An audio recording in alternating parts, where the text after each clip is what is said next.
Hi, we're here with Carl Tannenbaum, Chief Economist of Northern Trust. Carl, great to see you. Good to be with you. So even though the global economy has been doing well, inflation has been quiet. What's going on? It's been remarkable. This combination of circumstances has been described as a Goldilocks situation where you have growth moving ahead very rapidly and prices modestly. That means that profit margins are good, and it's one reason why markets have done so well. There have been a lot of reasons why prices have been somewhat quiet. We have the impact of automation, which is taking its hold on both service and manufacturing, holding down costs. We've also had inflation expectations, which are very low. And when people think that inflation is low and translate that into their wage demands and other things, it also helps to keep a lid on the price level. And then finally, globalization. Resources are available for production almost anywhere, and companies are more efficient at reaching out to those than they ever have been before. Building on that, some are using the phrase the Amazon effect. What's your take on that?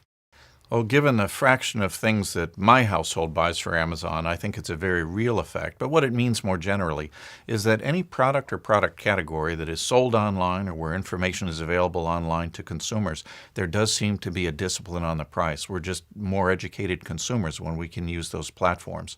That is effective for many products, but we do consume a lot of services, which, as for now, are not as impacted by online commerce. And as a result, those are escalating more normally in terms of their price. Do you think inflation can be tamed? Well, it can be for long periods, but we do have to respect what I call our economic speed limits. In other words, we can grow our productive capacity every year because we have more people in the labor force and because those in the labor force become more productive. The combination of those two things usually allows us to grow every year at about 2% before we stress inflation. But if we grow above that speed limit, then the risk of inflation gets higher. We have been growing faster than that in recent quarters, and given the prospective push that we're going to get from tax reform, we could sustain that overperformance for a while. What are the potential consequences if prices start to rise more rapidly?